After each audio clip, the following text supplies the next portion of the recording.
ಈ ಶಿಕ್ಷಕರಿಗೆ ವಿದ್ಯಾಚೇತನದ 26ನೇ ದಿನದ ಚಟುವಟಿಕೆಗಳಿಗೆ ಸ್ವಾಗತ.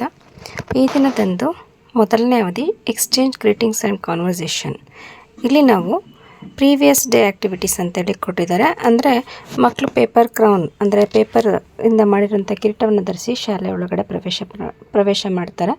ಅದಾದ ನಂತರ ಮಕ್ಕಳು ಸರ್ಕಲಲ್ಲಿ ನಿಂತ್ಕೋಬೇಕಾಗತ್ತೆ. ಆ್ಯಂಡ್ ಇನ್ನೊಂದು ಆ್ಯಕ್ಟಿವಿಟಿ ಇರುತ್ತೆ, can we recall the festival lake and sure ಅಂತೇಳಿ ಆಟ. ಅಂದರೆ ಕೆರೆ ದಡ ಅಂತ ನಾವೇನು ಆಟ ಆಡಿಸ್ತೀವಲ್ವ, ಆ ಮಾದರಿಯಲ್ಲಿ ಈ ಒಂದು ಆಟವನ್ನು ಆಡಿಸ್ಬೇಕಾಗುತ್ತೆ. ಇದಕ್ಕೆ ಪೂರಕ ವಿಡಿಯೋ ಇದೆ, ನೀವು ಅದೇ ರೀತಿಯಲ್ಲಿ ನಿರ್ವಹಣೆ ಮಾಡಿಸ್ಬೋದು. ಮಕ್ಕಳು, ನಿಮಗೆ ಕೆರೆ ದಡ ಆಟ ಗೊತ್ತಿದೆ ಅಲ್ವಾ? ಹಾಗೆ ನಿಮಗೆ ಹಬ್ಬಗಳ ಪರಿಚಯನೂ ಹೇಳ್ಕೊಟ್ಟಿದ್ದೀನಲ್ವ ಈಗ, ಹಾಗೆ ವಾರಗಳ ಪರಿಚಯನೂ ಇದೆ. ಈಗ ಇಲ್ಲಿ ಕೆರೆ ದಡ ಆಟ ಆಡೋ ರೀತಿಯಲ್ಲೇ ನಾನು ಹಬ್ಬಗಳ ಹೆಸರು ಹೇಳಿದ್ರೆ ನೀವು ಒಳಗಡೆ ಜಂಪ್ ಮಾಡಬೇಕು, ಇಲ್ಲಿ ವೃತ್ತದ ಒಳಗಡೆ ಜಂಪ್ ಮಾಡಬೇಕು. ವಾರಗಳ ಹೆಸರು ಹೇಳಿದ್ರೆ ವೃತ್ತದ ಹೊರಗಡೆ ಜಂಪ್ ಮಾಡಬೇಕು. ಕರೆಕ್ಟಾಗಿ ನಾನು ಯಾವ ಹೆಸರನ್ನ ಹೇಳ್ತೀನಿ ಅಂತ ನೀವು ಗಮನ ವಹಿಸಿ ಕೇಳಿಸ್ಕೊಂಡು ನೀವು ಈ ಆಟವನ್ನು ಆಡಬೇಕು. ಯಾರು ಮಿಸ್ ಮಾಡ್ತಾರೆ ಅಂದರೆ ಹಬ್ಬ ಹೆಸರು ಹೇಳಿದಾಗ ಹೊರಗಡೆ ನಿಂತಿರ್ತಾರೆ ಅಥವಾ ವಾರಗಳ ಹೆಸರು ಹೇಳಿದಾಗ ಒಳಗಡೆ ನಿಂತಿರ್ತಾರೆ, ಅವರು ಆಟದಿಂದ ಔಟ್. ಆಡೋಣವಾ? ರೆಡಿನಾ? ಓಕೆ. ರಂಜಾನ್, ಭಾನುವಾರ, ಸೋಮವಾರ, 4 ಜನ ಔಟ್. ಬನ್ನಿ. ಭಗತ್, ಅಲ್ತಮಾಷ್, ರೋಷನ್, ಹೇಮಂತ್ ಔಟ್. ಬನ್ನಿ, ಯಾವ ಕಡೆ ಕೂತ್ಕೊಳ್ಳಿ, ಬೇಗ ಹೋಗ್ಬೇಕು. ಹಾಂ, ನೆಕ್ಸ್ಟ್ ಗೌರಿ ಹಬ್ಬ, ಶನಿವಾರ. ದೀಪಾವಳಿ ಹಬ್ಬ ಸೋಮವಾರ. ಕ್ರಿಸ್ಮಸ್ ಹಬ್ಬ ಭಾನುವಾರ.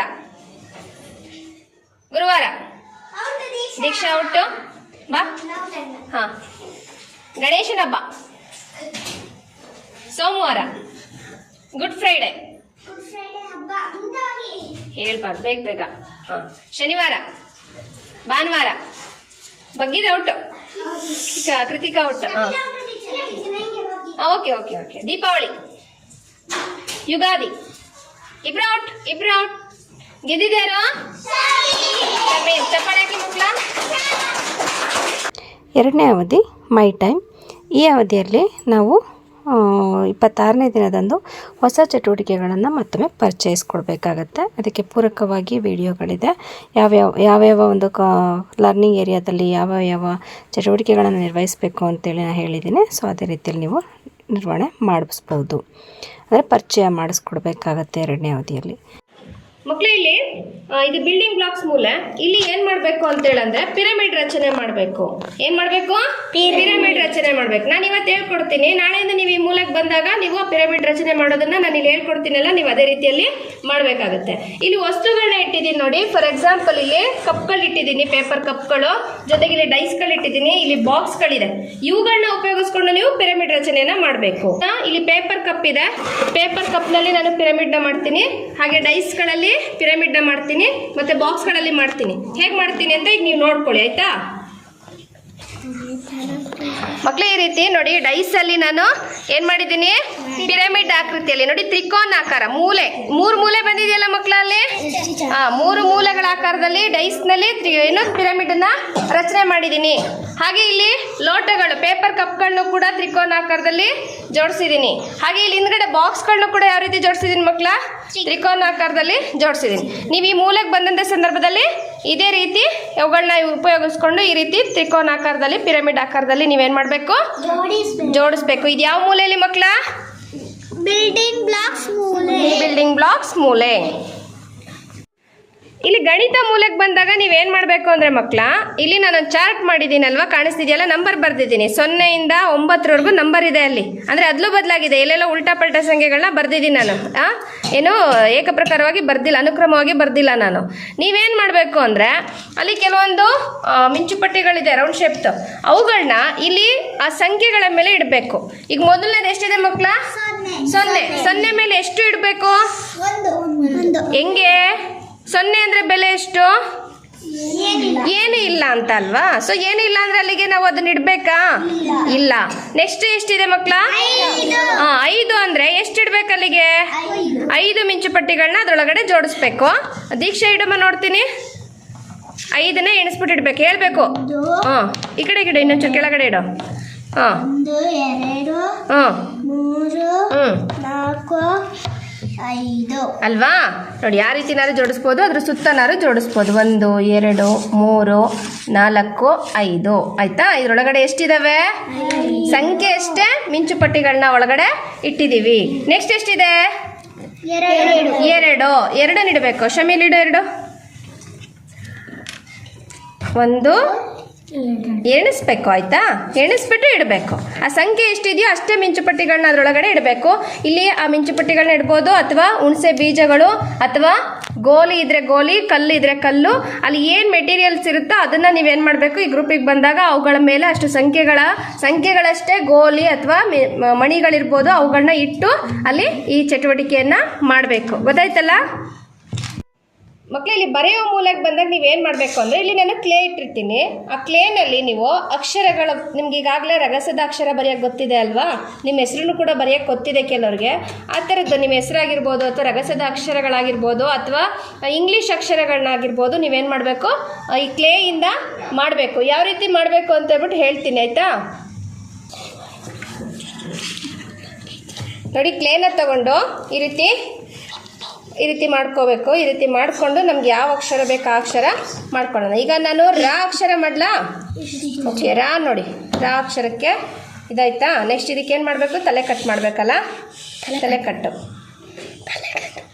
ನಿಮಗೆ ನಿಮ್ಮ ಹೆಸ್ರನ್ನಾದರೂ ಮಾಡ್ಬೋದು. ಈ ಗ್ರೂಪಿಗೆ ಈ ಒಂದು ಮೂಲಕ್ಕೆ ಬಂದಂಥ ಸಂದರ್ಭದಲ್ಲಿ ನಿಮ್ಮ ಹೆಸ್ರನ್ನಾದರೂ ಬರೀರಿ, ಅಥವಾ ಅಕ್ಷರಗಳನ್ನಾದ್ರೂ ಈ ರೀತಿ ಕ್ಲೇಯಿಂದ ಮಾಡ್ತಾ ಹೋಗ್ಬೋದು, ಆಯಿತಾ? ಯಾವ ಅಕ್ಷರ ಇದು ಮಕ್ಕಳ? ಆಯ್ತಲ್ಲ? ಇದೇ ಥರ ಬೇರೆ ಅಕ್ಷರವನ್ನು ಮಾಡೋಣ. ನೋಡಿ ಮಕ್ಕಳ, ನಾನಿಲ್ಲಿ ರಾ ಅಕ್ಷರ ಬರ್ತಿದ್ದೀನಿ, ಇಂಗ್ಲೀಷಲ್ಲಿ ಎ ಅಕ್ಷರ ಬರ್ತಿದ್ದೀನಿ. ಇದು ಸ್ಮಾಲ್ ಲೆಟರ್ ಎ ಅಕ್ಷರವನ್ನು ನಾನೇನು ಮಾಡಿದ್ದೀನಿ, ನಿಮ್ಮ ಮುಂದೆ ಮಾಡಿ ತೋರಿಸಿದ್ದೀನಲ್ವಾ? ನೀವು ಈಗ ಇಷ್ಟು ಅಕ್ಷರಗಳನ್ನ ಮಾಡೋದನ್ನು ಹೇಳ್ಕೊಟ್ಟಿದ್ದೀನಲ್ವಾ? ಅದರಲ್ಲಿ ನೀವೇನು ಮಾಡಬೇಕು, ಇದೇ ಥರ ಈ ಬರೆಯೋ ಮೂಲೆಗೆ ಬಂದಂಥ ಸಂದರ್ಭದಲ್ಲಿ ಈ ಥರ ಅಕ್ಷರಗಳನ್ನ ಈ ಕ್ಲೇಯಿಂದ ಉಪಯೋಗಿಸ್ಕೊಂಡು ನೀವೇನು ಮಾಡಬೇಕು, ನಿಮ್ಮ ಹೆಸರುನಾದ್ರೂ ಮಾಡ್ಬೋದು, ಅಥವಾ ಈ ಥರ ಅಕ್ಷರಗಳನ್ನಾದ್ರೂ ಮಾಡೋದನ್ನು ಅಭ್ಯಾಸ ಮಾಡ್ಕೋಬೇಕು. ಮಕ್ಕಳೇ, ಇಲ್ಲಿ ಕಲೆಗೊಂದು ನೆಲೆ ಕರಕುಶಲ ಮೂಲೆಯಲ್ಲಿ ಒಂದು ಗ್ರೀಟಿಂಗ್ ಮಾಡೋದನ್ನು ಹೇಳ್ಕೊಡ್ತೀನಿ. ಈಗಾಗಲೇ ನಿಮಗೆ ಬೇರೆ ಬೇರೆ ವಿಧಾನದಲ್ಲಿ ಗ್ರೀಟಿಂಗ್ ಮಾಡೋದನ್ನು ಹೇಳ್ಕೊಟ್ಟಿದ್ದೀನಿ. ಇಲ್ಲಿ ಪೇಂಟನ್ನು ಬಳಸಿ ಗ್ರೀಟಿಂಗ್ ಮಾಡೋದು ಹೇಳ್ಕೊಟ್ಟಿದ್ದೀನಿ. ಇಲ್ಲಿ ಒಣಗಿದ ಎಲೆಗಳು ಅಂತೇಳಿ ಹೇಳಿದ್ದಾರೆ. ಇಲ್ಲಿ ನಾವು ಕೆಲವೊಂದು ಎಲೆಗಳು ಮತ್ತು ಇಲ್ಲಿ ಥರ್ಮೋಕೋಲ್ ಬಾಲ್ಸ್ ಇದೆ, ಇದನ್ನು ಉಪಯೋಗಿಸ್ಕೊಂಡು ಒಂದು ಗ್ರೀಟಿಂಗ್ ಮಾಡೋದನ್ನು ಹೇಳ್ಕೊಡ್ತೀನಿ ಮಕ್ಕಳ. ಈಗ ಮೊದಲಿಗೆ A4 ಶೀಟನ್ನು ಯಾವ್ದಾರು ಕಲರ್ ಶೀಟ್ ಅಥವಾ ವೈಟ್ ಶೀಟ್ ತೊಗೋಬೋದು. ಅದನ್ನು ತೊಗೊಂಡು ಏನು ಮಾಡಬೇಕು, ಈ ರೀತಿ ಮಧ್ಯಕ್ಕೆ ಫೋಲ್ಡ್ ಮಾಡ್ಕೊಳ್ಳಿ. ಮಧ್ಯಕ್ಕೆ ಫೋಲ್ಡ್ ಮಾಡಿಕೊಂಡು ಇಲ್ಲಿ ಏನು ಮಾಡಬೇಕು ಅಂದರೆ ಒಂದು ಹೂವನ್ನ ಮಾಡ್ಕೊಳ್ಳೋಣ. ಫಸ್ಟು ಹೂವನ್ನ ಮಾಡ್ಕೊಳ್ಳೋಣ. ಈಗ ಇಲ್ಲಿ ನಾನು ಹೂವಿನ ಚಿತ್ರವನ್ನು ಈ ರೀತಿ ಬರಿತೀನಿ ನೋಡಿ. ಈ ರೀತಿ ಫೆವಿಕಾಲ್ನ ಏನು ಮಾಡ್ತೀನಿ, ಈ ರೀತಿ ಹಚ್ಕೊಳ್ತೀನಿ. ಅದ್ರ ಮೇಲೆ ಥರ್ಮೋಕೋಲ್ ಬಾಲ್ಸನ್ನು ಅಂಟಿಸೋಣ, ಆಯಿತಾ?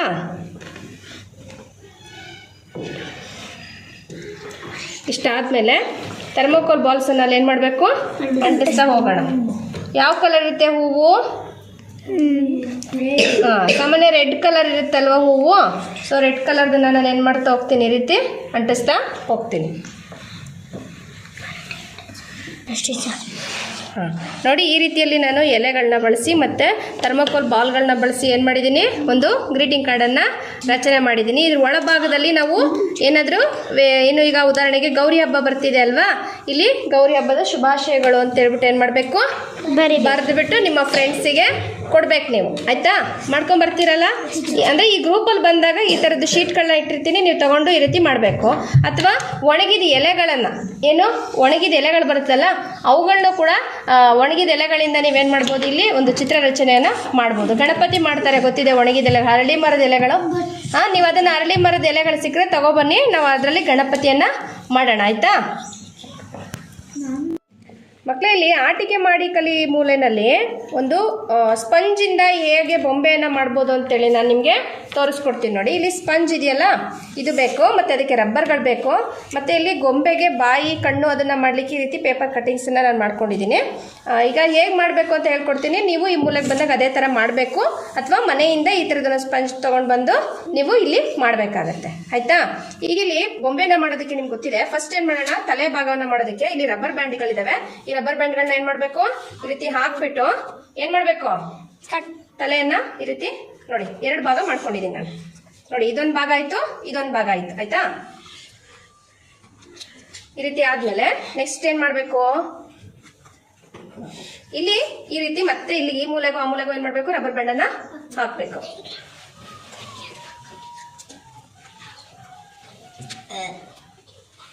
ಇದು ಜಡೆ ತರನಾದ್ರೂ ಆಗುತ್ತೆ. ಗೊಂಬೆ ನೋಡಿದಿರಲ್ವಾ? ಈ ರೀತಿ ಆಯ್ತಾ, ಒಂದ್ ಕಡೆದು. ಹಾಗೆ ಇನ್ನೊಂದು ಈ ಕಡೆನ ಇನ್ನೊಂದು ಮಾಡೋಣ. ನೀವು ಕೂಡ ಇದೇ ರೀತಿ ಮಾಡ್ಬೇಕು ಗೊಂಬೆನ. ಈ ಒಂದು ಮೂಲೆಗೆ ಬಂದಂತ ಸಂದರ್ಭದಲ್ಲಿ ಈ ತರ ಸ್ಪಂಜ್ ಅಥವಾ ನಿಮ್ಗೆ ಇನ್ಯಾವ್ದಾದ್ರು ಬೇರೆ ರೀತಿಯಲ್ಲಿ ಬೊಂಬೆ ಮಾಡ್ಲಿಕ್ಕೆ ಗೊತ್ತಿದ್ರೆ ಅದನ್ನು ಮಾಡ್ಬೋದು. ಆಯ್ತಾ? ಈಗ ನೋಡಿ, ಇದು ಬೊಂಬೆ ತರ ಕಾಣ್ತಿದ್ಯಾ? ಬೊಂಬೆ ತರ ಕಾಣ್ತಿದ್ಯಲ್ವಾ ಈ ರೀತಿ? ಈಗ ಇದಕ್ಕೆ ಕಣ್ಣು, ಬಾಯಿ, ಮೂಗು ಎಲ್ಲಾನು ಹಾಕೋಣ, ಫಿಕ್ಸ್ ಮಾಡೋಣ. ನೋಡಿ, ಕಣ್ಣಿಗೆ ಏನ್ ಮಾಡಿದೀನಿ ನಾನು, ಕಪ್ಪು ಕಲರ್ ಶೀಟ್ ನ ಏನ್ ಮಾಡಿದೀನಿ ರೌಂಡ್ ಶೇಪ್ ಕಟ್ ಮಾಡ್ಕೊಂಡಿದೀನಿ. ಇಲ್ಲಿಗೆ ಕಣ್ಣಿನ ಚಿತ್ರವನ್ನ ಅಂಟಿಸೋಣ. ಆಯ್ತಾ? ನೆಕ್ಸ್ಟ್ ಇನ್ನೊಂದು ಕಣ್ಣು, ಏನು ಇದನ್ನ ದೊಡ್ಡದಾಗಾರ ಮಾಡ್ಕೋಬಹುದು, ಚಿಕ್ಕದಾಗಾರ ಮಾಡ್ಕೋಬಹುದು. ನೆಕ್ಸ್ಟ್ ಹಾಗೆ ಏನಿದು, ಇದು ಮೂಗಿನ ಚಿತ್ರ. ನೆಕ್ಸ್ಟ್ ಬಾಯಿ ಯಾವ ಬಣ್ಣದಲ್ಲಿ ಇರುತ್ತೆ? ರೆಡ್. ಸೊ ಇಲ್ಲಿ ರೆಡ್ ಕಲರ್ ಅಲ್ಲಿ ಬಾಯಿಯನ್ನ ಮಾಡೋಣ. ನೋಡಿ, ಈ ರೀತಿಯಲ್ಲಿ ಬೊಂಬೆಯನ್ನ ಮಾಡಬೇಕು. ಮನೆಯಿಂದ ಸ್ಪಂಜ್ ತರ್ತಿರಲ್ಲ, ಇಲ್ಲ ಮನೆಯಲ್ಲಿ ನಿಮ್ಮ ಮನೆಯಲ್ಲಿ ಬೇರೆ ತರದ್ ಏನಾದ್ರು ಮಾಡ್ಕೊಡ್ತಾರೆ ಅಂದ್ರೆ ಬೇರೆ ಬೊಂಬೆನ ಮಾಡಕ್ ಬರುತ್ತೆ ಅಂದ್ರೆ ಅದನ್ನು ಮಾಡಿಸ್ಕೊ ಬನ್ನಿ, ನೀವು ಇಲ್ಲೂ ಬಂದು ಮಾಡ್ಬೋದು. ಗೊತ್ತಾಯ್ತಾ? ಮತ್ತೆ ಇದಕ್ಕೆಲ್ಲ ಲೇಸ್ಗಳೆಲ್ಲ ಬರುತ್ತೆ, ಅದನ್ನೆಲ್ಲ ಹಾಕಿ, ಅಥವಾ ಮಣಿ ಬರುತ್ತಲ್ಲ, ಮಣಿಯನ್ನ ಎಲ್ಲ ಇಲ್ಲಿ ಹಾಕ್ಬೋದು. ಸರ ಆ ತರದ್ದೆಲ್ಲ ಹಾಕ್ಬಿಟ್ಟು ನೀಟಾಗಿ ಮಾಡ್ಕೊಂಡ್ಬರ್ಬೋದು. ಮಾಡ್ಕೊಂಡ್ಬರ್ತೀರಾ ನಾಳೆ? ಮಾಡ್ಕೊಂಡ್ಬರ್ಬೇಕು. ಮತ್ತೆ ಇಲ್ಲಿ ನನ್ಗೆ ಹೇಳ್ಬೇಕು ಹೇಗ್ ಮಾಡಿದ್ರಿ ಅಂತ ಹೇಳ್ಬಿಟ್ಟು ಹೇಳ್ಬೇಕು. ಚೆನ್ನಾಗಿದೆಯಲ್ಲ ಬೊಂಬೆ? ಹಾ ಮಕ್ಳಲ್ಲಿ ಗೊಂಬೆ ಮೂಲೆಯಲ್ಲಿ ಏನ್ ಚಟುವಟಿಕೆ ಇದೆ ಅಂದ್ರೆ, ಗೊಂಬೆಗಳನ್ನ ಬಳಸ್ಕೊಂಡು ಕತೆ ಹೇಳ್ಬೇಕು ಅಂತ ಹೇಳಿ. ನೀವ್ ಯಾವ್ದಾದ್ರೂ ಕಥೆಯನ್ನ ಹೇಳಿ. ನಾನು ಇಲ್ಲಿ ಒಂದು ಪ್ರಾಯೋಗಿಕವಾಗಿ ನಿಮ್ಗೊಂದು ಕಥೆಯನ್ನ ಹೇಳ್ತೀನಿ. ಇಲ್ಲಿ ಜಾಣ ಮೇಕೆಗಳು ಅಂತೇಳಿ ಒಂದು ಕತೆ ಇತ್ತು. ಆ ಮೇಕೆಗಳದ್ದು ಕತೆ ಏನಪ್ಪಾ ಅಂದ್ರೆ, ಎರಡು ಕಡೆಗೆ ಏನೋ ಒಂದು ಸೇತುವೆ ಇರುತ್ತೆ ಕೆರೆ ಹತ್ರ. ಸೇತುವೆನ ದಾಟಿ ಒಂದು ಮೇಕೆ ಒಂದ್ ಕಡೆ ಮೇಯಕ್ ಹೋಗಿರುತ್ತೆ, ಇನ್ನೊಂದ್ ಕುರಿ ಇನ್ನೊಂದ್ ಕಡೆ ಮೇಯಕ್ ಹೋಗಿರುತ್ತೆ. ಕತ್ಲಾದಾಗ ಏನಾಗುತ್ತೆ, ಅವೆರಡು ವಾಪಸ್ ಬಂದು ಮನೆ ಸೇರ್ಕೋಬೇಕು. ಸೊ ಈ ಕಡೆ ಮೇಕೆ ಆ ಕಡೆಗೆ ಹೋಗ್ಬೇಕು, ಆ ಕಡೆ ಕುರಿ ಈ ಕಡೆಗೆ ಹೋಗ್ಬೇಕು. ನಾನು ಇಲ್ಲಿ ಒಂದು ಕುರಿಯನ್ನ ಬಳಸ್ಕೊಂಡಿದ್ದೀನಿ, ಒಂದು ಮೇಕೆಯನ್ನ ಬಳಸ್ಕೊಂಡಿದ್ದೀನಿ. ಯಾಕೆಂದ್ರೆ ನನ್ಗೆ ಇಲ್ಲಿ ಎರಡು ಮೇಕೆಗಳು ಸಿಕ್ಕಿಲ್ಲ, ಗೊಂಬೆಗಳು. ಹಾಗಾಗಿ ಕಥೆಯನ್ನ ಹೇಳ್ತಾ ಇದ್ದೀನಿ. ಆಯ್ತಾ? ಇಲ್ಲಿ ಸೇತುವೆ ತುಂಬಾ ಕಿರಿದಾಗಿದೆ. ತುಂಬಾ ಕಿರಿದು ಅಂದ್ರೆ ಒಬ್ರು ಹೋಗೋಷ್ಟು ಮಾತ್ರ ಜಾಗ ಇದೆ ಅದರಲ್ಲಿ, ಒಬ್ರೇ ಹೋಗ್ಬೇಕು. ಇನ್ನೊಬ್ರು ಆ ಕಡೆಯಿಂದ ಇಬ್ಬಿಬ್ರು ಹೋಗ್ಲಿಕ್ಕೆ ಜಾಗನೇ ಇಲ್ಲ ಒಂದ್ ಕಡೆಯಿಂದ. ಹಾಗಾಗಿ ಏನಾಗುತ್ತೆ, ತುಂಬಾ ಕತ್ಲಾಗಿರುತ್ತೆ. ಪಾಪ ಎರಡು ಬಂದು ದಾಟ್ಲಿಕ್ಕೆ ಅಂತ ಬಂದು ನಿಂತ್ಕೊಳ್ತವೆ. ದಾಟ್ಲಿಕ್ಕೆ ಅಂತ ಬಂದು ನಿಂತ್ಕೊಂಡಾಗ ಈ ಕಡೆಯಿಂದ ಮೇಕೆ ಬರುತ್ತೆ, ಆ ಕಡೆಯಿಂದ ಕುರಿ ಬರುತ್ತೆ ಸೇತುವೆ ಮೇಲೆ. ನಾನು ಆಗ್ಲೇ ಹೇಳ್ದಾಗೆ ಆ ಕಡೆ ಈ ಕಡೆ ದಾಟ್ಲಿಕ್ಕೆ ಏನಿಲ್ಲ, ಜಾಗ ಇಲ್ಲ. ಒಂದೊಂದ್ ಮಾತ್ರ ಹೋಗ್ಬೇಕು, ಎರಡೆರಡು ಹೋಗ್ಲಿಕ್ಕಿಲ್ಲ. ಅವಾಗ ಏನ್ ಮಾಡ್ತವೆ, ಲೇಟ್ ಆಗಿತ್ತು, ಸೇತುವೆ ಬೇರೆ ಉದ್ದ ಇದೆ, ಮತ್ತೆ ವಾಪಸ್ ಹೋಗಿ ಬರೋದಿಗೆ ಲೇಟ್ ಆಗುತ್ತೆ ಅನ್ಬಿಟ್ಟು ಮೇಕೆ ಒಂದ್ ಪ್ಲಾನ್ ಮಾಡುತ್ತೆ. ಏನ್ ಪ್ಲಾನು? ಏನ್ ಮಾಡುತ್ತೆ ಅದು, ಕುರಿಗೆ ಹೇಳುತ್ತೆ, ನಾನಿಲ್ಲಿ ಫಸ್ಟ್ ಮಲ್ಕೋತೀನಿ, ನನ್ನ ಮೇಲಾಸಿ ನೀನ್ ಏನ್ ಮಾಡು, ನೆಗ್ದ್ಬಿಟ್ಟು ನೀನು ಆ ಕಡೆಗೆ ಹೋಗು, ನಾನು ಈ ಕಡೆಗೆ ಹೋಗ್ತೀನಿ ಅಂತ ಹೇಳ್ಬಿಟ್ಟು ಅದು ಉಪಾಯ ಹೇಳುತ್ತೆ. ಅವಾಗ ಮೇಕೆ ಮಲ್ಕೊಳ್ಳುತ್ತೆ. ಅಲ್ಲಿ ಮೇಕೆ ಏನ್ ಮಾಡುತ್ತೆ, ಅದ್ರ ಮೇಲೆ ಹಿಂಗೆ ಕೂತ್ಕೊಳ್ಳುತ್ತೆ, ಅಂದ್ರೆ ಕಾಲುಗಳನ್ನ ಮಡಚ್ಬಿಟ್ಟು ಕೂತ್ಕೊಳ್ಳುತ್ತೆ. ಕುರಿ ಏನ್ ಮಾಡುತ್ತೆ, ಅದ್ರ ಮೇಲಿಂದ ನೆಗೆದು ಸೇತುವೆನ ದಾಟಿ ಅದು ಅದ್ರ ಪಡಗ ಅದ್ರ ಮನೆಗೆ ಹೋಗುತ್ತೆ, ಮೇಕೆ ಎದ್ದು ಅದ್ರ ಮನೆಗೆ ಹೋಗುತ್ತೆ. ನೋಡಿ, ಈ ರೀತಿಯಲ್ಲಿ ಅವೆರಡು ಸೇರ್ಕೊಂಡು ಏನ್ ಮಾಡುದು, ಸೇತುವೆಯನ್ನ ದಾಟಿದ್ದು, ಉಪಾಯ ಮಾಡಿ ಸೇತುವೆಯನ್ನ ದಾಟ್ತು. ಈ ರೀತಿಯಲ್ಲಿ ನೀವು ಗೊಂಬೆಗಳನ್ನ ಉಪಯೋಗಿಸ್ಕೊಂಡು ಕಥೆಯನ್ನ ಹೇಳ್ಬೇಕು. ಅಥವಾ ನಿಮ್ಗೆ ಮನುಷ್ಯರ ಗೊಂಬೆಗಳಿದ್ರೆ ಮನುಷ್ಯರಿಗೆ ಸಂಬಂಧಪಟ್ಟಂತ ಕಥೆಯನ್ನ ಹೇಳ್ಬೇಕು. ಪ್ರಾಣಿ ಗೊಂಬೆಗಳನ್ನ ತಗೊಂಡ್ರೆ ಪ್ರಾಣಿಗೆ ಸಂಬಂಧಪಟ್ಟಂತ ಕಥೆಯನ್ನ ನೀವು ಈ ಮೂಲೆಗೆ ಬಂದಂತ ಸಂದರ್ಭದಲ್ಲಿ ಹೇಳ್ಬೇಕಾಗತ್ತೆ. ಗೊತ್ತಾಯ್ತಲ್ಲ ಮಕ್ಕಳಲ್ಲಿ? ಅನ್ವೇಷಣಾ ಮೂಲೆಯಲ್ಲಿ, ವಿಜ್ಞಾನ ಅಥವಾ ಅನ್ವೇಷಣಾ ಮೂಲೆಯಲ್ಲಿ ಏನ್ ಕೆಲಸ ಅಂದ್ರೆ, ಈ ಮೂಲೆಗಳಲ್ಲಿ ನಾನು ಇಲ್ಲಿ ಕೆಲವೊಂದು ಮೆಟೀರಿಯಲ್ಸ್ ನ ಇಟ್ಟಿದ್ದೀನಿ. ಆ ಮೆಟೀರಿಯಲ್ಸ್ ಅಲ್ಲಿ ನೀವೇನ್ ಮಾಡ್ಬೇಕು ಅಂದ್ರೆ, ಅಲ್ಲಿ ಗಾಳಿಯನ್ನ ಊದ್ಬೇಕು. ಗಾಳಿಯನ್ನ ಊದಿದಾಗ ಕೆಲವು ವಸ್ತುಗಳು ಏನಾಗ್ತವೆ, ಆಚೆ ಈಚೆ ಹೋಗ್ತವೆ. ಆಯ್ತಾ? ಯಾವ್ದು ಆಚೆ ಈಚೆ ಹೋಗುತ್ತೆ ಅಂತ ನೋಡೋಣ, ಯಾವ್ದು ಅಲಗಾಡೋದಿಲ್ಲ ಅಂತ ಹೇಳ್ಬಿಟ್ಟು ನಾವು ಚೆಕ್ ಮಾಡೋಣ. ಆಯ್ತಾ? ಗಾಳಿಯನ್ನ ಊದಿದ್ರೆ ಏನಾಗುತ್ತೆ, ಆಚೆ ಈಚೆ ಹೋಗ್ತವೆ. ನೋಡೋಣ, ಚೆಕ್ ಮಾಡೋಣ. ಆಯ್ತಾ? ಇಲ್ಲಿ ನೋಡಿ, ನಾನು ಇವಾಗ ಗಾಳಿಯನ್ನ ಬೀಸ್ತೀನಿ. ಯಾವಾಗ ಅದು ಯಾವ್ದು ಹಾರೋಗುತ್ತೆ ಅಂತೇಳಿ ನೋಡ್ತಾ ಹೋಗೋಣ.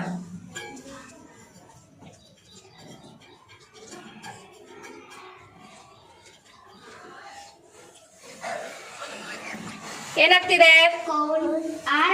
ಯಾವ್ಯಾವ್ದು ಹಾರೋಗ್ತಿದೆ?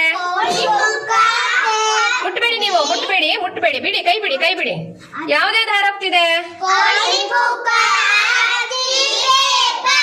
ಕೋಳಿ ಪುಕ್ಕ ಹಾರೋಯ್ತು, ಹತ್ತಿ ಹಾರೋಯ್ತು, ಪೇಪರ್ ಹಾರೋಯ್ತು. ಇನ್ನೆರಡು ವಸ್ತುಗಳು ಇದ್ದಲ್ಲೇ ಇದೆ ಅಲ್ವಾ? ಯಾವ್ದಾವ್ದು ಇದ್ದಲ್ಲೇ ಇರೋದು? ಛತ್ರಿ ಮತ್ತೆ ಸ್ಕೇಲು ಇದ್ದಲ್ಲೇ ಇದೆ, ಅಂದ್ರೆ ತೂಕವಾಗಿದೆ ವಸ್ತುಗಳು, ಅದು ಹಾರೋದಿಲ್ಲ. ಇವೆಲ್ಲ ಸ್ವಲ್ಪ ತೂಕ ಕಡಿಮೆ, ಹಾಗಾಗಿ ಇವೇನದು ಹಾರೋದು ಅಲ್ವಾ. ಮತ್ತೆ ಕುಕ್ಕ ನೀವು ನೋಡಿದ್ರಲ್ಲ ರೆಕ್ಕೆ, ಪಕ್ಷಿಗಳಿಗೆ ರೆಕ್ಕೆ ಇದೆ, ಅವು ರೆಕ್ಕೆನ ಬಳಸ್ಕೊಂಡು ಏನ್ ಮಾಡ್ತವೆ ಮಕ್ಳ, ಹಾರ್ತವೆ ಅಲ್ವಾ. ಈಗ ನನ್ಗೆ ಪರಿಸರದಲ್ಲಿ ನೀವು ನೋಡಿದೀರಾ ಹಾರುವಂತ ವಸ್ತುಗಳು ಯಾವ್ದು, ಹಾಗೆ ಹಾರದಿರುವಂತ ವಸ್ತುಗಳು ಯಾವ್ದು. ಹಾರುವ ವಸ್ತುಗಳಿಗೆ ನನಗೆ ಒಂದ್ 4 ಉದಾಹರಣೆ ಹೇಳಿ. ಹಾರುವಂತ ವಸ್ತುಗಳು, ಪಕ್ಷಿಗಳು ಹಾರ್ತವೆ, ಓಕೆ. ಆಮೇಲೆ ನೀವು ಮರದ ಎಲೆಗಳನ್ನ ನೋಡಿದಿರ ಮಕ್ಳ, ಗಾಳಿ ಬೀಸಿದಾಗ ಏನಾಗುತ್ತೆ ಮರದ ಎಲೆಗಳು ಅಲ್ವಾ, ಗಾಳಿ ಬೀಸಿದಾಗ ಅಲಗಾಡ್ತವೆ, ಸೊ ಎಲೆಗಳು ಹಾರಾಡ್ತವೆ, ಆಯ್ತಾ. ನೆಕ್ಸ್ಟ್ ಹಾರಾಡದೆ ಇರುವಂತ ವಸ್ತುಗಳು ಹೇಳಿ ಮಕ್ಳ, ಹಾರಾಡದೆ ಇರುವಂತ ವಸ್ತುಗಳು. ಇಲ್ಲಿ ನಾನು ಕೇಳಿ ಹೊರಗಡೆ ಹಾರಾಡಲ್ಲ, ಮತ್ತೆ ಗಾಳಿ ಬಂದ್ರು ಏನು ಅಲ್ಗಾಡಲ್ಲ. ಮರ ನೋಡಿದೀರಾ, ಮರ ಸ್ಟಿಫ್ ಆಗಿ ನಿಂತಿರುತ್ತೆ, ರೆಂಬೆ ಕೊಂಬೆಗಳು ಅಲ್ಗಾಡ್ತಾ ಇರ್ತವೆ, ಬಟ್ ಮರ ಏನಾಗಲ್ಲ, ಅಲ್ಗಾಡೋದಿಲ್ಲ. ಹಾಗೆ ಕಲ್ಲು ಕಲ್ಲು ಹಾರಾಡುತ್ತಾ, ಕಲ್ಲಿಗೆ ನಾವು ಗಾಳಿ ಊದಿದ್ರೆ ಅದು ಆಚೆ ಈಚೆ ಹೋಗುತ್ತಾ, ಇಲ್ಲ. ಗೊತ್ತಾಯ್ತಲ್ಲ ನಿಮ್ಗೆ ಪರಿಸರದಲ್ಲಿ ಯಾವ್ಯಾವ ವಸ್ತುಗಳು ಹಾರಾಡುತ್ತೆ, ಯಾವ್ಯಾವ್ದು ಹಾರಾಡಲ್ಲ ಅಂತ ಹೇಳಿ. ಚೆನ್ನಾಗಿತ್ತ ಪ್ರಯೋಗ. ಇನ್ನು 3ನೇದು ಬೇಸಿಕ್ ನ್ಯೂಮರಿಕಲ್ ನಾಲೆಡ್ಜ್. ಇಲ್ಲಿ ಲರ್ನ್ ಅಬೌಟ್ ಫ್ರೂಟ್ಸ್ ಅಂತ ಹೇಳಿ ಕೊಟ್ಟಿದ್ದಾರೆ. ಇಲ್ಲಿ start the class by asking some questions about fruits ಅಂತೇಳಿ ಕೊಟ್ಟಿದ್ದಾರೆ. Name the fruits you eat. ಅಂದರೆ ಮಕ್ಕಳಿಗೆ ತಾವು ಇಷ್ಟಪಡುವಂತಹ ಫ್ರೂಟ್ಸ್ಗಳಿರ್ಬೋದು ಅಥವಾ ಮನೆಯಲ್ಲಿ ಬಳಸುವಂತಹ ಫ್ರೂಟ್ಸ್ಗಳಿರ್ಬೋದು, ಅವುಗಳ ಕಲರ್ಸ್ ಅಥವಾ ಫ್ಲ್ಯಾಶ್ ಕಾರ್ಡ್ಸ್ ಇದ್ದರೆ ಆ ಫ್ಲ್ಯಾಶ್ ಕಾರ್ಡ್ಸ್ಗಳನ್ನ ಬಳಸಿ ಆ ಫ್ರೂಟ್ಸ್ ನೇಮ್ನ ಇಂಗ್ಲೀಷ್ನಲ್ಲಿ ಹೇಳಿಸ್ಬೋದು ಮತ್ತು ಅದರ ಕಲರ್ಸ್ ನೇಮನ್ನು ಇಂಗ್ಲೀಷ್ನಲ್ಲಿ ಹೇಳಿಸ್ಬೋದು. ಈ ರೀತಿಯಲ್ಲಿ ಫ್ರೂಟ್ಸ್ಗಳ ಬಗ್ಗೆ ಕಲಿಕೆಯನ್ನು ಉಂಟು ಮಾಡಬೇಕಾಗತ್ತೆ. 4ನೇದು ಕ್ರಿಯೇಟಿವ್ ಆರ್ಟ್ಸ್. ಇದಕ್ಕೆ ಸಂಬಂಧಪಟ್ಟಿದ್ದ ಸಾಂಗ್ ಅಂತೇಳಿ ಕೊಟ್ಟಿದ್ದಾರೆ. ಇಲ್ಲಿ ಅಭಿನಯ ಗೀತೆಯನ್ನು, ಇಂಗ್ಲೀಷ್ ಅಭಿನಯ ಗೀತೆಗಳನ್ನು ಹೇಳ್ಕೊಡ್ಬೋದು, ಕನ್ನಡ ಅಭಿನಯ ಗೀತೆಗಳನ್ನು ಹೇಳ್ಕೊಡ್ಬೋದು. ಆದಷ್ಟು ಇಂಗ್ಲೀಷ್ ಅಭಿನಯ ಗೀತೆಗಳನ್ನು ಹೇಳ್ಕೊಡ್ಬೇಕಾಗತ್ತೆ. ಇಲ್ಲಿ ಮಕ್ಕಳು ಯೂಸಿಂಗ್ ಪ್ರಾಪರ್ ಬಾಡಿ ಮೂಮೆಂಟ್ಸ್, ಅಂದರೆ ಅಭಿನಯ ಪೂರ್ವಕವಾಗಿ ಈ ಒಂದು ಸಾಂಗನ್ನು ಅಥವಾ ಅಭಿನಯ ಗೀತೆಗಳನ್ನು ಹಾಡಬೇಕಾಗತ್ತೆ. ಇನ್ನು 5ನೇ ಅವಧಿ ಲ್ಯಾಂಗ್ವೇಜ್ ಡೆವಲಪ್ಮೆಂಟ್. ಈ ಒಂದು ಅವಧಿಯಲ್ಲಿ song, rhymes, poem, drama, naming world and joint dots ಅಂತೇಳಿ ಅನೇಕ ಚಟುವಟಿಕೆಗಳನ್ನು ಕೊಟ್ಟಿದ್ದಾರೆ. ಇಲ್ಲಿ ನೇಮಿಂಗ್ ವರ್ಲ್ಡ್ ಅಂತೇಳಿ ನಾವು ಹೆಸರಿನ ಜಗತ್ತು ಅಂತೇಳಿ ವಿದ್ಯಾಪ್ರವೇಶದಲ್ಲಿ ನಿರ್ವಹಣೆ ಮಾಡ್ತಿದ್ವಿ. ಅಂದರೆ ತರಗತಿ ಕೋಣೆಯಲ್ಲಿರುವಂತಹ ವಸ್ತುಗಳನ್ನು ಎಷ್ಟು ಮಕ್ಕಳಿದ್ದಾರೆ ಅಷ್ಟು ಮಕ್ಕಳಿಗೆ, ಒಂದೊಂದು ಮಗುಗೆ ಒಂದೊಂದು ಹೆಸರನ್ನು ಗುರ್ತಿಡಿಯುವಂತೆ ಅಷ್ಟು ಫ್ಲ್ಯಾಶ್ ಕಾರ್ಡ್ಗಳನ್ನ ರೆಡಿ ಮಾಡ್ಕೋಬೇಕು. ಅಲ್ಲಿ ಒಂದೊಂದು ಹೆಸರಿಂದ 2 ಫ್ಲ್ಯಾಶ್ ಕಾರ್ಡ್ನ ರೆಡಿ ಮಾಡಬೇಕು. ಫಾರ್ ಎಕ್ಸಾಂಪಲ್ ಟೇಬಲ್ ಅಂದರೆ ಟೇಬಲ್ ಅನ್ನೋದು 2 ಫ್ಲ್ಯಾಶ್ ಕಾರ್ಡ್ ರೆಡಿ ಇರಬೇಕು. ಒಂದು ಫ್ಲ್ಯಾಶ್ ಕಾರ್ಡ್ನ ಟೇಬಲ್ ಇರೋ ಜಾಗಕ್ಕೆ ಪೇಸ್ಟ್ ಮಾಡಬೇಕು, ಇನ್ನೊಂದನ್ನು ನಾವಲ್ಲಿ ಒಂದು ಬಾಕ್ಸಲ್ಲಿ ಹಾಕಿ ಇಟ್ಕೋಬೇಕಾಗತ್ತೆ. ಇದೇ ರೀತಿ ವಿಂಡೋಸ್, ಆಮೇಲೆ ಬ್ಲ್ಯಾಕ್ ಬೋರ್ಡ್, ಚೇರ್ ಅಥವಾ ನೋಟ್ಸು, ಚಾರ್ಟ್, ಈ ರೀತಿ ನಿಮ್ಮ ಶಾಲೆಯಲ್ಲಿ ಏನೇನೆಲ್ಲ ವಸ್ತುಗಳು ತರಗತಿ ಕೋಣೆಯಲ್ಲಿ ಸಿಗುತ್ತೋ ಆ ವಸ್ತುಗಳ ಹೆಸರನ್ನು ನಾವು 2 ಚೀಟನ್ನು ರೆಡಿ ಮಾಡ್ಕೋಬೇಕಾಗತ್ತೆ. ಒಂದೊಂದನ್ನು ಅದು ಎಲ್ಲಿದೆ ಆ ಪ್ಲೇಸ್ಗೆ ಪೇಸ್ಟ್ ಮಾಡಬೇಕು, ಇನ್ನೊಂದನ್ನು ಬಾಕ್ಸಲ್ಲಿ ಇಡಬೇಕಾಗತ್ತೆ. ಮಗು ಬಂದು ಆ ಬಾಕ್ಸಲ್ಲಿರುವಂಥ ಒಂದು ಚೀಟಿಯನ್ನು ಎತ್ಕೊಂಡು, ಫ್ಲ್ಯಾಶ್ ಕಾರ್ಡನ್ನು ಎತ್ಕೊಂಡು ಅದೇ ರೀತಿಯಲ್ಲಿರುವಂತಹ ವರ್ಡು ಎಲ್ಲಿ ಪೇಸ್ಟ್ ಮಾಡಲಾಗಿದೆ ಅನ್ನೋದನ್ನು ಏನು ಮಾಡಬೇಕಾಗತ್ತೆ, ಮಗು ಐಡೆಂಟಿಫೈ ಮಾಡಬೇಕಾಗತ್ತೆ. ಮತ್ತು ಅದನ್ನು ನಾವು ಮಗು ಹೇಳಲಿಕ್ಕೆ ಬರಲಿಲ್ಲ ಅಂದರೆ ನಾವೇ ಆ ಒಂದು ವರ್ಡನ್ನು ಪ್ರೊನೌನ್ಸ್ ಮಾಡೋದನ್ನು ಹೇಳ್ಕೊಡ್ಬೇಕಾಗತ್ತೆ. ಈ ರೀತಿಯಲ್ಲಿ ಈ ಒಂದು ಚಟುವಟಿಕೆಯನ್ನು ನಿರ್ವಹಣೆ ಮಾಡಬೇಕಾಗತ್ತೆ. ಇನ್ನು ಸಾಂಗ್, ರೈಮ್ಸ್ ಅಂತ ಕೊಟ್ಟಿದ್ದಾರೆ. ಇಲ್ಲಿ ಪ್ರಾಸಪದಗಳಿರುವಂತಹ ರೈಮ್ಸ್ಗಳನ್ನು ನಾವಿಲ್ಲಿ ಹೇಳ್ಕೊಡ್ಬೋದು. ನೆಕ್ಸ್ಟ್ 6ನೇ ಅವಧಿ ಔಟ್ಡೋರ್ ಗೇಮ್ಸ್. ಇದಕ್ಕೆ ಸಂಬಂಧಪಟ್ಟಂತೆ ಹಿಂದಿನ ದಿನ ಕೂಡ ನಾವು ಸ್ಥಿರ ಸಮತೋಲನ, ಸ್ಟೇಬಲ್ ಈಕ್ವಿಲಿಬ್ರಿಯಮ್ ಅಂತೇಳಿ ಒಂದು ಆ್ಯಕ್ಟಿವಿಟಿಯನ್ನು ಮಾಡಿಸಿದ್ವಿ. ಹಿಂದಿನ ದಿನದಲ್ಲೇ ನೀವು ವಿಡಿಯೋ ನೋಡಿದ್ದೀರಾ. ಅದೇ ರೀತಿಯಲ್ಲಿ ಅದಕ್ಕೆ ಪೂರಕವಾಗಿ ನೀವು ಬೇರೆ ರೀತಿಯಲ್ಲಿ ಚಟುವಟಿಕೆಗಳನ್ನು ನಿರ್ವಹಣೆ ಮಾಡಬಹುದು. ನೆಕ್ಸ್ಟ್ 7ನೇ ಅವಧಿ ಸ್ಟೋರಿ ಟೈಮ್. ಇಲ್ಲಿ ಕ್ಯಾಮಲ್ ಆ್ಯಂಡ್ ಫಾಕ್ಸ್, ಇದಕ್ಕೆ ಸಂಬಂಧಪಟ್ಟಂತೆ ಪೊಪೆಟ್ಗಳನ್ನು ಬಳಸಿ ನಾವೇನು ಮಾಡಬೇಕಾಗತ್ತೆ, ಪೊಪೆಟ್ ಶೋ ಮೂಲಕ ಮತ್ತೊಮ್ಮೆ ಕಥೆಯನ್ನು ಮನವರಿಕೆ ಮಾಡಿಕೊಡ್ಬೇಕಾಗತ್ತೆ. ಇನ್ನು ಕೊನೆಯ ಅವಧಿ ಸಿ ಯು ಅಗೇನ್. ಇದಕ್ಕೆ ಸಂಬಂಧಪಟ್ಟಂತೆ ನಾವು 7 ಅವಧಿಗಳಲ್ಲಿ ನಿರ್ವಹಿಸಿರುವಂತಹ ಚಟುವಟಿಕೆಗಳನ್ನು ಮತ್ತೊಮ್ಮೆ ರಿಕಾಲ್ ಮಾಡಬೇಕು. ಜೊತೆಗೆ ಲರ್ನಿಂಗ್ ಏರಿಯಾಗಳಲ್ಲಿ ಏನು ಹೊಸ ಚಟುವಟಿಕೆಗಳನ್ನು ಪರಿಚಯ ಮಾಡಿಸ್ಕೊಡ್ತಿದ್ದೀವೋ ಅದಕ್ಕೆ ಸಂಬಂಧಪಟ್ಟಂತೆ ನಾವು ಆ ಆ್ಯಕ್ಟಿವಿಟಿಗಳನ್ನು ಮತ್ತೊಮ್ಮೆ ರಿಕಾಲ್ ಮಾಡಬೇಕಾಗತ್ತೆ. ಅಥವಾ ಅಕಸ್ಮಾತ್ ಅದಕ್ಕೆ ಪೂರಕವಾಗಿ ಏನಾದರೂ ವಸ್ತುಗಳು ಬೇಕು ಅಂದರೆ, ಥಿಂಗ್ಸ್ಗಳು ಬೇಕು ಅಂದರೆ ನಾವು ಮಕ್ಕಳಿಂದ ಕೂಡ ನೈಸರ್ಗಿಕ ಅಂದರೆ ಸ್ಥಳೀಯವಾಗಿ ಸಿಗುವಂಥ ವಸ್ತುಗಳಿದ್ರೆ ನಾವು ಕಲೆಕ್ಟ್ ಮಾಡ್ಕೋಬೇಕಾಗತ್ತೆ. ಅಥವಾ ಆ್ಯಕ್ಟಿವಿಟಿಯನ್ನು ಮನೆಯಲ್ಲಿ ಕೊಟ್ಟು ಪ್ರಾಕ್ಟೀಸ್ ಮಾಡಲಿಕ್ಕೂ ಕೂಡ ಹೇಳಬೇಕಾಗುತ್ತೆ. ಜೊತೆಗೆ ನಾಳೆ ದಿನದ ಒಂದು ತರಗತಿ ನಿರ್ವಹಣೆಗೆ ಬೇಕಾಗಿರುವಂತಹ ಪ್ಲಾನಿಂಗ್ ಕೂಡ ಮಾಡ್ಕೋಬೇಕಾಗುತ್ತೆ. ಇದಿಷ್ಟು 26ನೇ ದಿನದ ವಿದ್ಯಾಚೇತನ ತರಗತಿಗೆ ಸಂಬಂಧಪಟ್ಟಂಥ ಚಟುವಟಿಕೆಗಳಾಗಿರುತ್ತದೆ. ಧನ್ಯವಾದಗಳು.